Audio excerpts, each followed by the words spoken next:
Verna, tell me who your great-grandfather was. My great-grandfather was actually Joseph Willier, and his father was Benjamin Willier-Wittigo. On which side of the family do you fall on for the signers? Okay, I would fall on because my dad was Henry Willier and my mother was Mary Willier, but her maiden name was Mustas.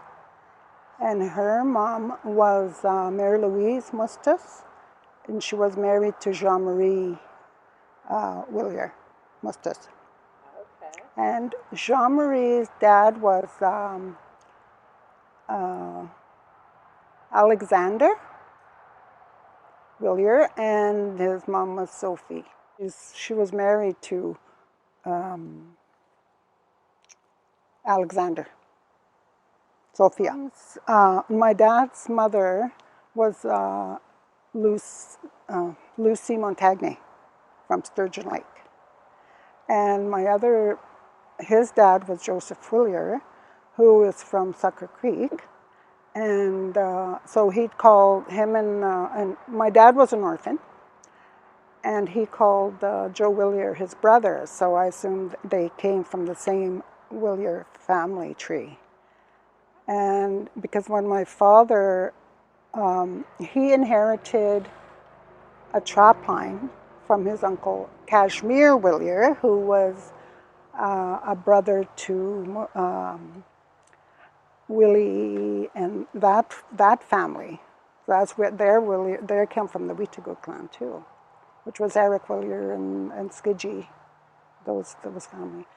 And then, so my dad was an orphan. His mother died when he was born, just days after. And then Joseph Willier, his dad, he passed away when he was 4. So then he was put in residential school. And his auntie, what's her name now? Rosalie Anderson, who was from Joussard, and her husband was Charlie. That was his aunt and uncle. So they would take him out for holidays. And also, his first cousin was Fred Badger here. His mom, Agnes, and my dad were first cousins. So so my dad married the oldest of 12 sisters, who was my mom, Mary Willier.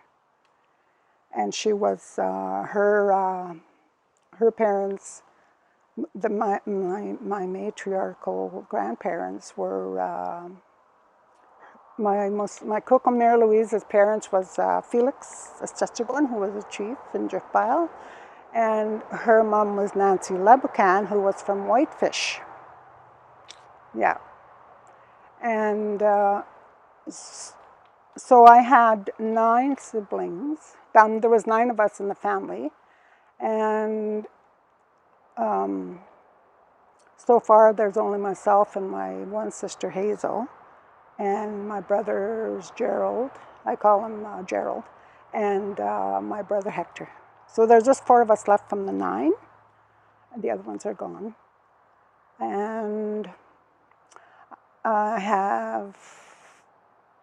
so anyway, I had a really strong relationship with my father. He was my role model. And so I listened and learned, and we had to go to St. Andrew's School it was actually a school run by the mission, because all the nuns from the mission that were teachers would come there, and then the priest, and they'd take us to benediction. And so I had to take French for 8 years. So I never really learned how to speak Cree. And but when I was born in November 2052, my dad re-enfranchised us about January 1953 from treaty. So then we weren't treaty then till 1985 when Bill C-31 came about. So I was infantilized, and so I thought I would get reinstated, so I did that. And then I got reinstated as Bill C2, 1, and then my daughters were Bill C1. Yeah. So, so I did a lot of work. I left home when I was 16. I was in grade 9, and I couldn't, I just didn't fit in. Like, I'd go at lunch hour. I'd volunteer to go and stay with the people that were the students that were in IOP room, which was they had difficulty learning and that. So I would go and be with them. And at that point, I didn't know I was going to be a social worker. So, but I lost 12 years in addiction with alcohol, and then I got into recovery. And 82 went to Henwood, and the second time I went to Henwood, I had a spiritual. It's like a light went over me like this. And in my mind, I said, I'm not going to drink anymore. So the next day I went to my counselor and I said, this is what happened, and do I have to stay? She said yes. So I stayed for the treatment, and then after that I started, looking at other things, like getting more education. I went back and got my JED. And then I started working in the addictions field, and then my employer at that time said, there's a social work program starting, why don't you take it? You can still work. So I thought, oh, okay, but prior to that I took addictions, knowledge of addictions. It was half addictions for the 1 year, and the other semester was psychology. So I took that, and then I took the diploma program. The U of C was, I guess, brokering it through vocational college, Alberta Vocational College, which was in Joussard. So I did that, and so I've had I have a 6-page. I have a 6-page, resume. It's like, whoa, I did a lot, but my daughters as well. So, so when I went back for my diploma, my degree, which was offered in Slave Lake. So I worked, and I went to school as well, and I got my degree then. So then I started working for AHS, or Alberta Health services? Yeah, it wasn't social services, it was addiction, mental health. And before they put mental health and addictions together.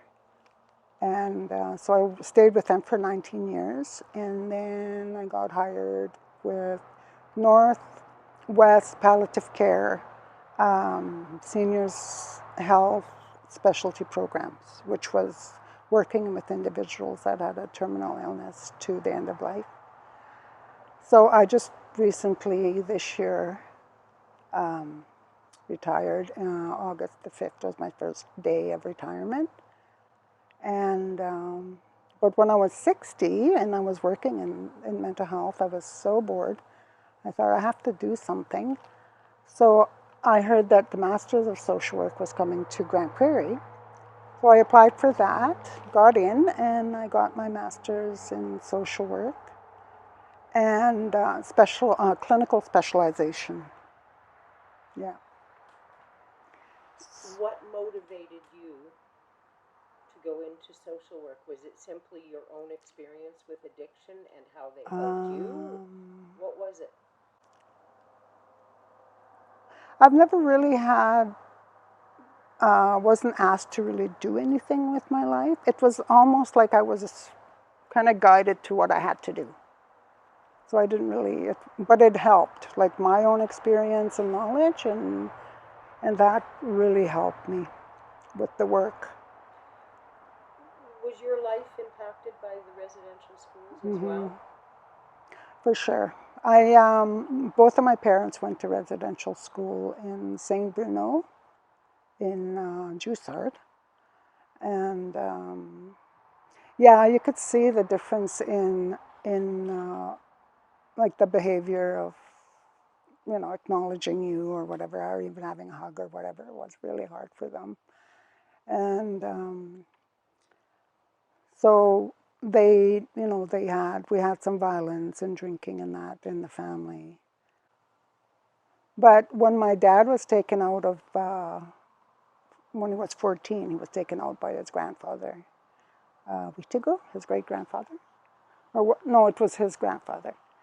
So he was taken over there, and yeah, he did well. He had horses.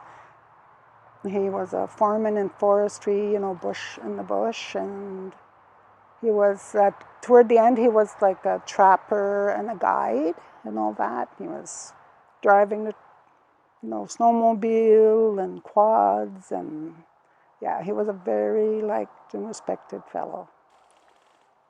But yeah, it was impacted by that. But do you think that the alcoholism was just another way of covering up pain, dealing with pain?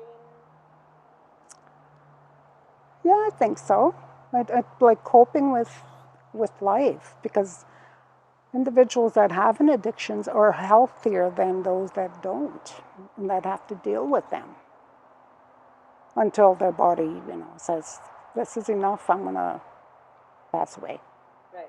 Or I'm going to, have a stroke, or I'm going to, that's what blackout was all about.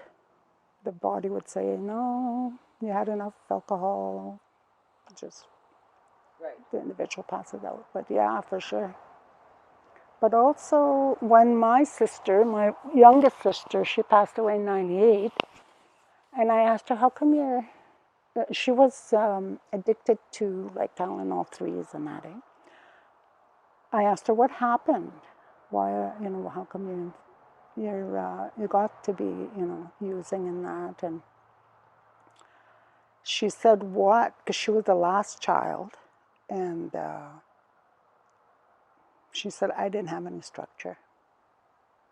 She said, nobody said, don't go with that guy, or don't do this, or don't, she needed more parenting.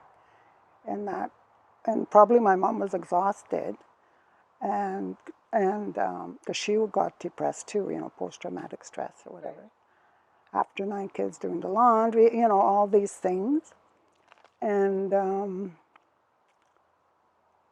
but yeah, and families are helpless. Like, you can't do anything, you can't slap them or anything like that, and, yeah. But when you think back to your childhood, what is one of the happiest memories that you have? One of the happiest memories is I was I don't know, eating. I love to eat, still do. Have my own little place in the bush. I always had a little house in the bush. And I love to eat bannock, lard, mustard, and onions. And my my siblings would say, oh, how can you eat that? And I said, I just love it. I don't know why, but. So that was my favorite sandwich at that time. And listening for my dad's, Bennett and his horses coming down the road back from hunting. Like, we'd run to the road and we'd listen for him. Oh yeah, oh, he's coming. So we'd run, and then we'd hitch a ride back home with him. And he always brought something back. Like, he brought beaver tail for a treat, and muskrat tail. And muskrat was so delicious. My mom would cook it in a frying pan, in the oven, and it was so good. Oh, wow. And then if my mom, like, he'd bring us sleeves in the fall. He'd bring us sleeves to put in our book when we went to school. you know. And if he didn't eat like sometimes he'd just bring us back the cookies that my mom packed for him. Right. Yeah, he was always making our lives as best as he could, you know. And he never talked about residential school except one time my mother told me she was in class and she started bleeding, right? She was starting her cycle. And she said nobody prepared her. So she got up and thought she was bleeding to death. She got up and ran home to her mom. Yeah. What do you think, for you as a child, the worst impact of the residential school? You didn't have to go to residential school yourself? No, my sister was the oldest. She went to residential school and got married to actually Mary's brother, Donald Cardinal. And so she married him. Yeah, no, not, we didn't have to go because we weren't treaty anymore. So only treaty children had to go to residential school? Yeah. So we went to the French school, which was part of the mission because of, you know, even going to school, we had to take vitamins and we had to look at our nails, look behind our ears, checked in our ears to see if we're clean, and they'd look for lice. If we had lice, we'd have to go home. Checked our necks to see if it was clean, you know, that kind of thing. I think the alcohol misuse was, and the violence was an impact from residential school. And not only that, but my mom, when she wasn't feeling well, she was depressed or whatever, so her doctor said, you guys have to socialize. So that's what happened, is they started socializing in the bar. Yeah. Right. So that was okay, and that was, yeah, and then she knew how to take care of people at a young age because she had to parent her sisters.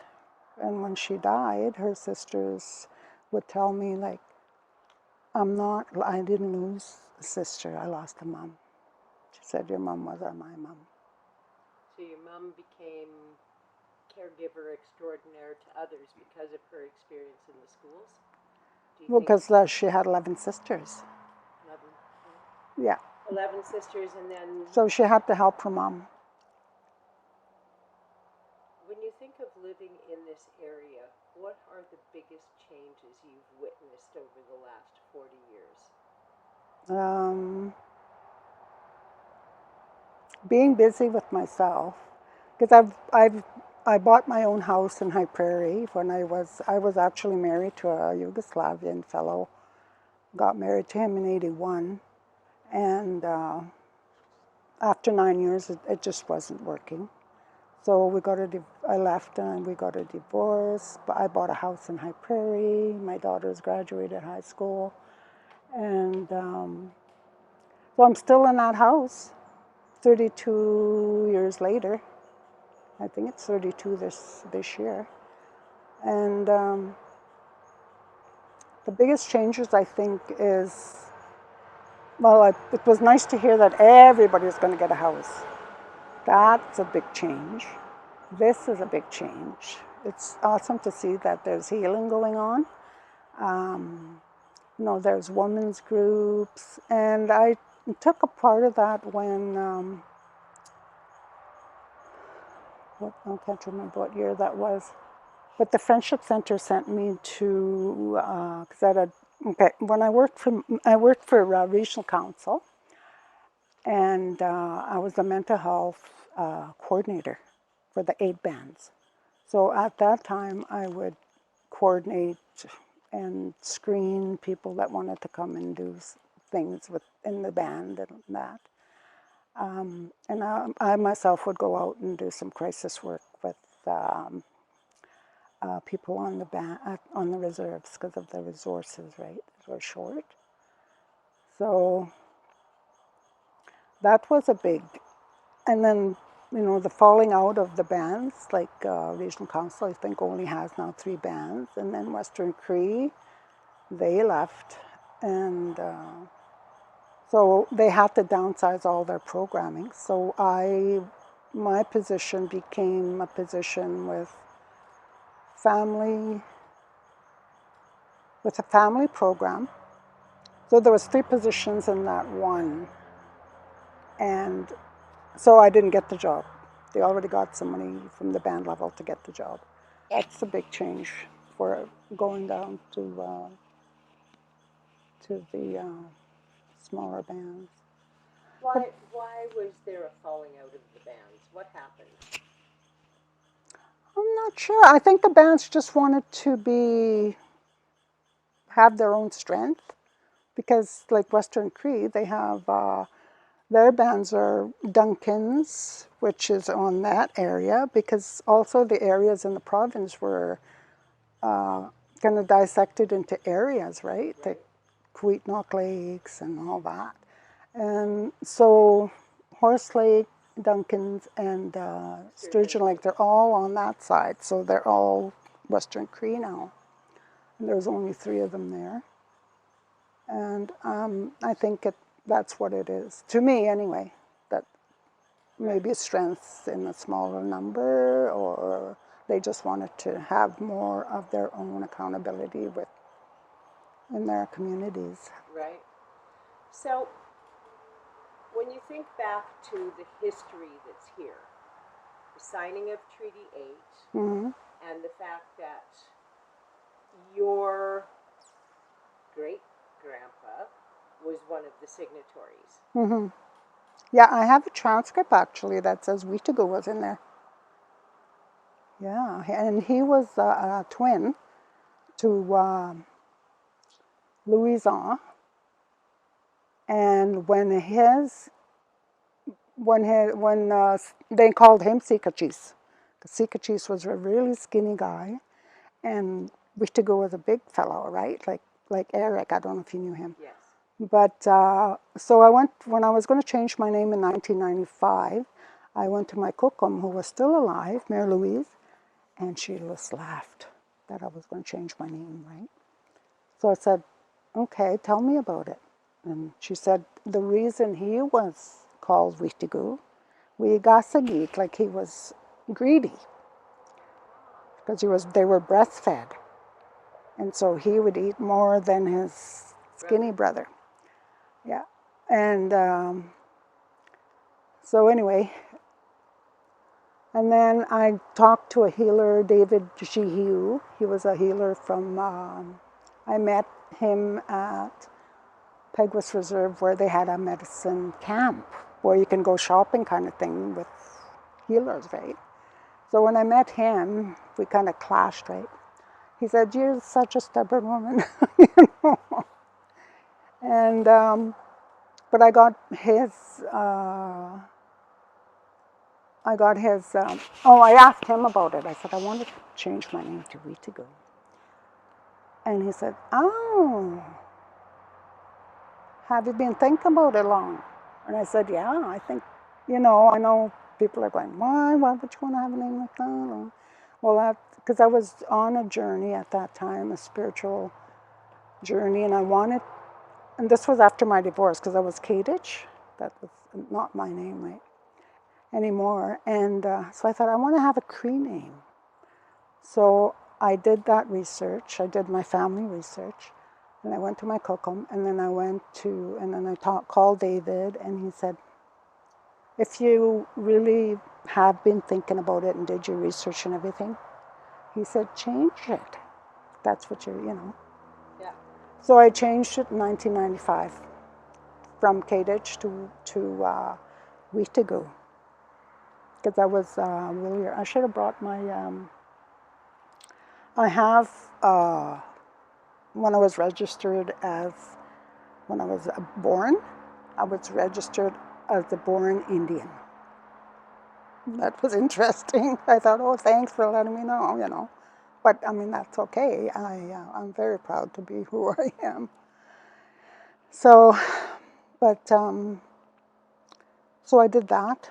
I changed my name, and you know, for a while people go, "Oh, that's that Wittigo woman," you know. When you think about your culture and your heritage, what aspect of your culture itself, its practices, its medicines, its traditions, what is the key to you? What is the most important part of your culture? Mm-hmm. Spirituality. That's very easy for me because that was the foundation of my recovery. And still today, that's what I go to and have in my home. You know, my smudge bowl and my sweetgrass, my fungus, my sage, cedar, and that gives me like a connection to other people because, you know, I get asked to go and do some prayers, blessings, and even people will phone and say, you know, I think there's somebody here, like we hear someone at night or whatever, right? So I'll say, they said, well, could you come and, you know, smudge or, so, oh, sure, you know.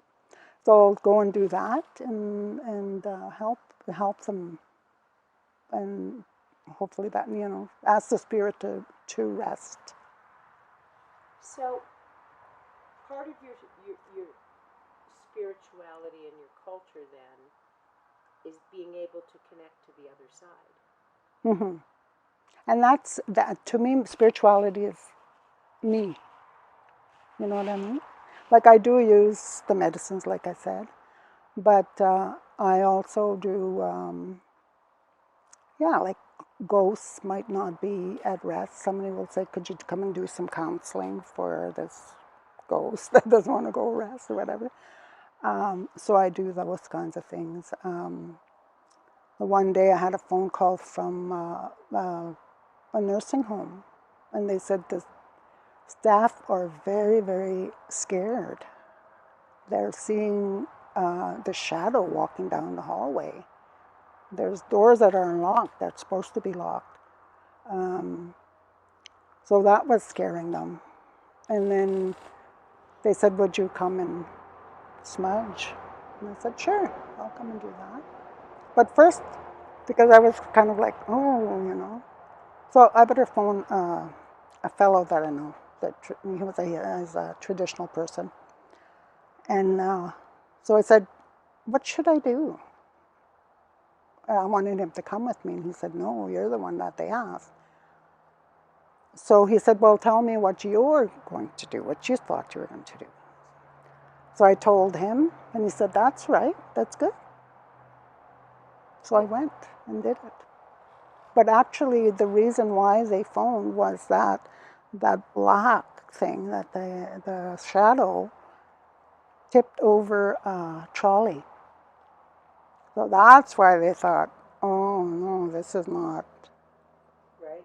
This is not just a shadow. Yeah. So I always do cleansing when I come home. I do a smudge and I'll pray and smudge if I use a talking stick or a walking rock or whatever. If I do healing circles or sharing circles, Right. definitely have to do a cleansing with those items. Yeah, and like I've gone to the site in a residential school site. I put on my ribbon skirt and I take my tobacco and I go to where they put that monument where the things are, the children's stuff. So I put down my tobacco and I pray for them there, and hopefully that'll help. Yeah. When you put down tobacco, what is your ritual? It has to be by my left hand because it's closer to my heart. And then I go down to the ground. I either sit or kneel, and I put it on the ground, and I talk to the Creator and tell him that I'm giving this as an offering to help me with my prayers. And so there'll be good prayers in that. They're the right prayers, you know. And it's like if you go picking, you have to put tobacco down before everything. Even if you pick a rock, put tobacco down. If you pick a feather, you have to put tobacco down. Yeah, everything. You give thanks. And then after rain, I do that as well. I'll go put it down and tell Mother, thank you very much for that. And when she's blowing, I go outside, and because it's cleansing to your mind, right? So it's like a medicine. The elements are out there. Yeah. In a culture where Mother Nature and the Creator are so pivotal and central to everything you do, why do you think it is that so many young people have not embraced the culture? To me, while I was in social work and mental health and that, it's almost seemed like it was the parents that were not being looked at, and that the child, the adolescents, had the problem. So they had to help that, that youth or that child. But they never said, hey, the parents, we should include them in that healing. And just like here, because of I hear things about what's going on. And I mentioned to someone, I said, why don't you have a community healing? Like really do business with it. So, but, yeah, because I used to go and do some teachings and stuff at the Youth Assessment Center. Yeah, while I was working at the detox. After I worked in the detox, then I got my own, not my own, but it was out of the detox. It was addictions, family, and child counseling services. So I'd go to all the schools and do presentations. And, even though I'm 70, sometimes I get shy. It's like, okay, where is this coming from? Because I was a very shy student. First day of school, I kicked the teacher in the stomach because I didn't want to stay there. She scared me because she had the habit, and So she told my sister, take her back home and bring her back tomorrow. So we did that, and she became my favorite teacher. She was a nun, and I loved listening to her when she was doing the religion. Yeah. But yeah, there's a lot of people that have been converted. Like I actually love doing the training for medicine wheel. And so I have done that with a lot of children, junior highs, high school.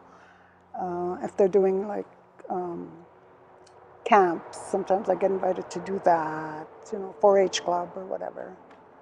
Right. The schools, and so that's one of my passions. Is I love the medicine wheel teachings. Yeah. A passion born out of pain? No. No, recovery. Because when I forgot to mention to you that I went to Nietzsche when I was working at Detox. I was sent to Nietzsche training. It was the basic counseling training, the advanced counseling training, and then the management training. And one of the ladies, because at that time I was still looking and, doing some self-work. And all of a sudden, Mary Macior, she was one of the trainers, and she did the medicine wheel teaching. And it was like, it just fit.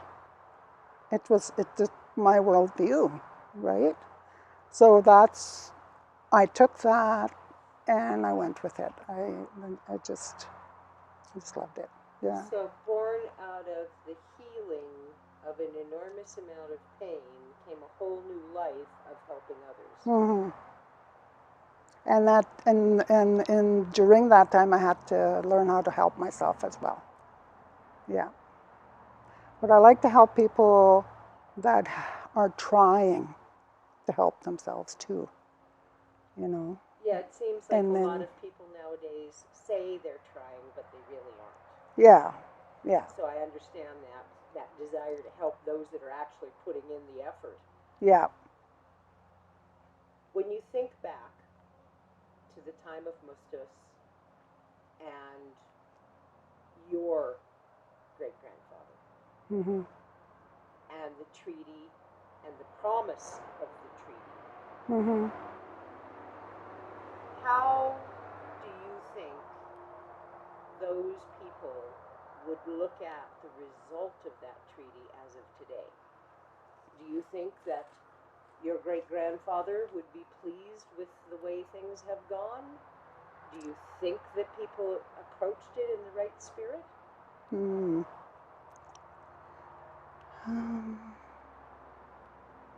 Because he was such a quiet man, I don't know.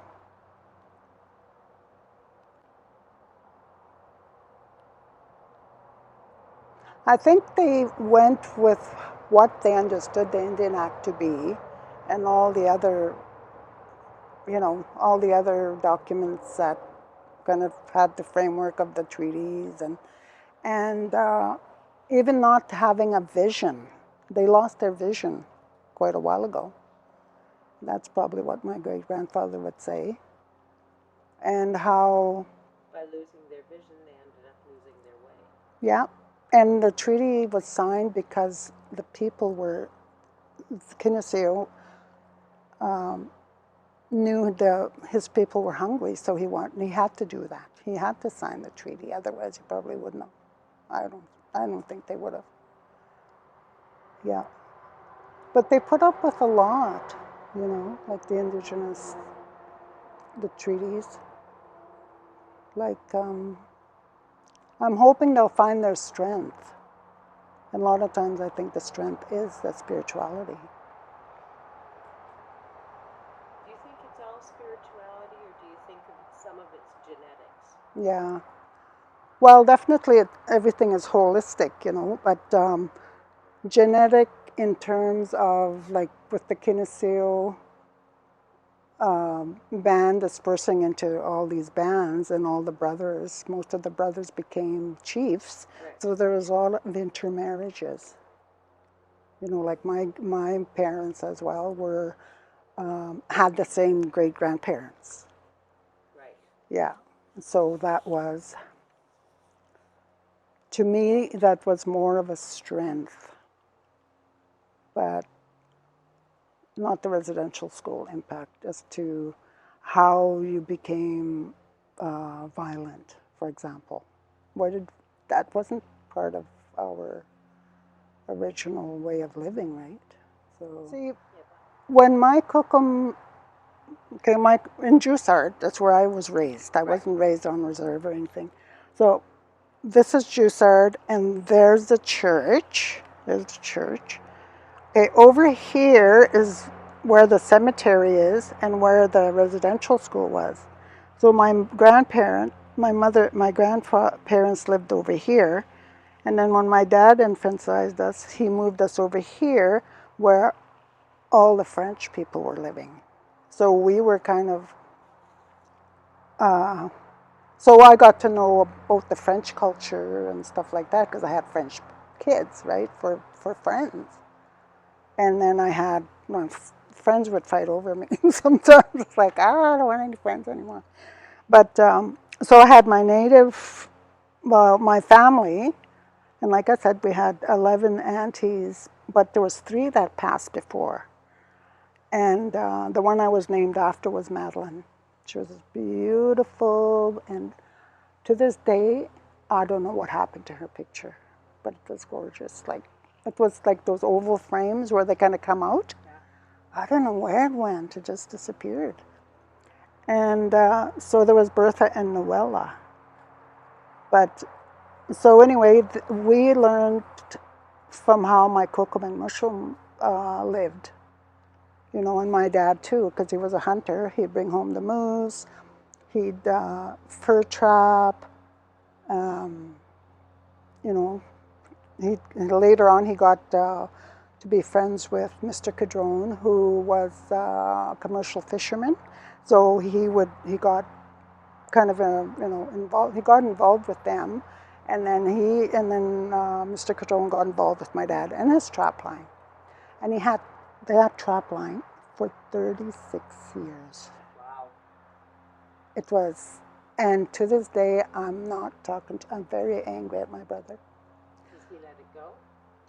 No, he went behind our backs because my oldest brother was the senior in there because I went to the forestry. And so my youngest brother sold the chop line to these guys that always bothered my dad because he said that's not a native trap, right? But they even approached him if he would sell that trap line. He said no, because it was handed down to him. It was traditional lands. And then, so my brother, I'm quite upset with him right now. I told him, because my sister-in-law phoned me and said, we want to do a family tree, and I had given him a copy of my genogram. And I said, no, I'm still mad at you guys. Sorry. I can understand that. Yeah. Because that's an important part of the Indigenous culture is the trapping and the fishing and the hunting and everything that goes with that. The one thing that I had someone express to me, and I'd love to learn more, is that when you kill an animal, you give thanks to that animal for giving up its life and for feeding and sustaining your own family. Why is that such an important function? Because it's the cycle of life. You have to give back because it goes around, right? The cycle goes around and around. And but you give thanks to the animal after, but you also put your tobacco down before you go hunting and ask the Creator that you need a moose to feed your family. That's what you have to do. And then you'll get your moose. And I didn't realize my dad actually was practicing. He never sold anybody because he was, like I say, he was very quiet. But and that quietness obviously was his strength. And probably too from his grandfather, because Wittigo was a silent fellow. But yeah. If there was one thing that you would love a young person, Indigenous or non, to know about your history and your culture, what is the one thing that you think is the most fundamental thing they need to know? You can change your life. Yeah. And that's, like, I'm 42. I've been, 42 years now since. Sober. Yeah. It's like, oh, wow, you know. It's a lifetime. Yeah. And life is so giving. Like, if you open yourself up to it, it's like the secret, right? I don't know if you ever know that, but sometimes I use it, and I encourage my daughters to use it too. Like, just open yourself to it. Like, it'll happen. Yeah. The Creator provides. And if you're open, loving, giving, and humble, yeah, He provides very well. Like, after my dad was killed, he was killed in a hunting accident. And I phoned a traditional healer that I had met, and he says, you know, how to deal with your grief is to go in the bush. So I said, okay. That's what I did for 11 years after. Just parked my vehicle and just walked into the bush by myself. My lunch and my water and my flip-flops. I used to wear a skirt all the time too. It's very important in the Indigenous tradition for women to wear a skirt. Mm-hmm. Why is that? That's to keep your power, because we are creators, right? We're the keepers of the water when we're child. So that's why I think that the teepee was kind of reflecting that as well. Yeah, Because this is the center of the home. yeah. This is the center of your power as a family. Mm-hmm. And having the door facing the east, which is newness, is, that's what they say. Like, we put our bed where we can get up and say, thank you, Creator, for this day or my life, and open yourself to the newness of the day, because we don't know really what's going to happen. Yeah.